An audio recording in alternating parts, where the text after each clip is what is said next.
What's crack-a-lackin', home dogs? It's your boy Channel Pup, formerly known as Foundation RPX. And after a brief run-in with hackers, I am back, but more about that at a later stage. We're going to be talking about the third MCU Spider-Man film, and the possibility that it is indeed a Spider-Verse movie.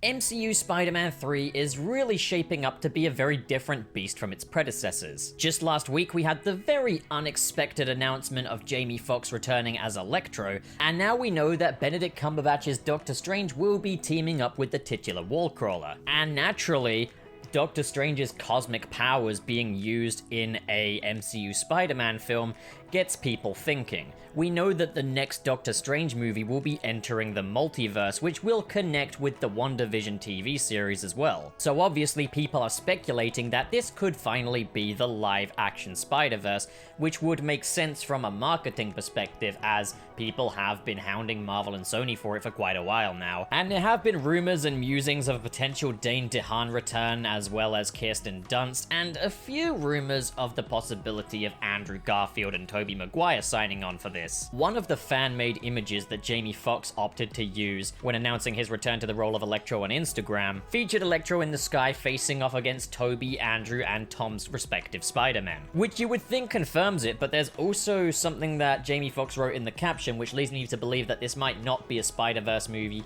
and is not the Amazing Spider-Man universe version of Electro. And this is where he stated that Electro will not be blue in MCU Spider-Man 3, possibly hinting at a more comic-accurate look for Electro.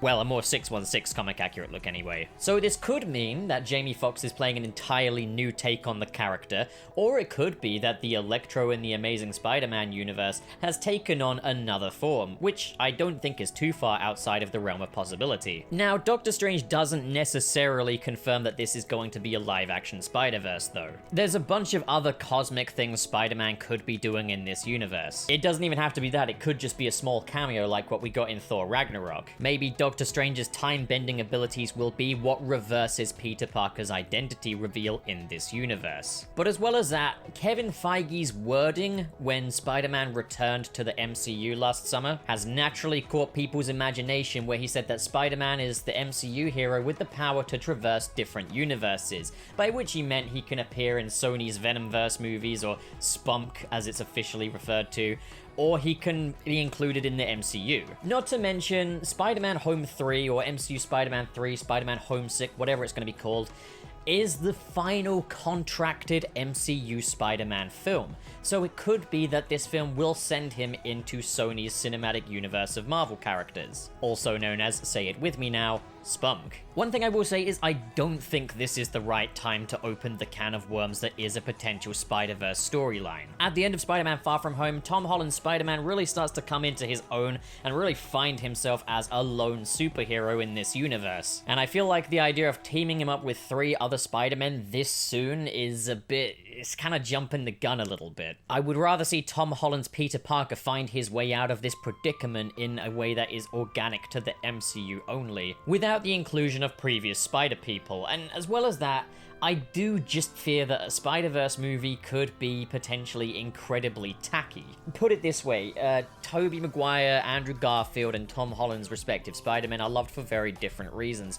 Tobey Maguire being more of a grounded drama kind of character that's built for the story he had. I do not think he would fit into this sci-fi universe-bending story. I just think a lot of the realism that makes that version of Peter Parker very relatable would be lost if we suddenly enter a Spider-Verse with him in live action. But at the same time, I do think Marvel and Sony's kind of release of details on this has very much baited fans into the direction of thinking that this is going to be a Spider-Verse movie, and I feel like they would be fully aware that if they don't follow it up with a Spider-Verse movie, they would be letting a lot of people down. As well as that, this is Marvel Studios' final contracted Spider-Man film, so they might be pulling out all of the stops.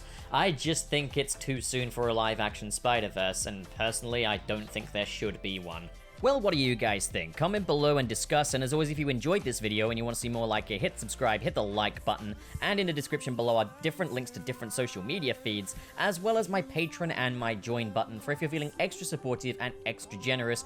I could really use the help at this point because the hacking did cost me a lot of money. I had to buy a new laptop after the other one got bricked. But obviously, you don't have to do that. It is a big ask. What matters most is that you are here. Thank you so much for watching, fellow home dogs, and have a great day.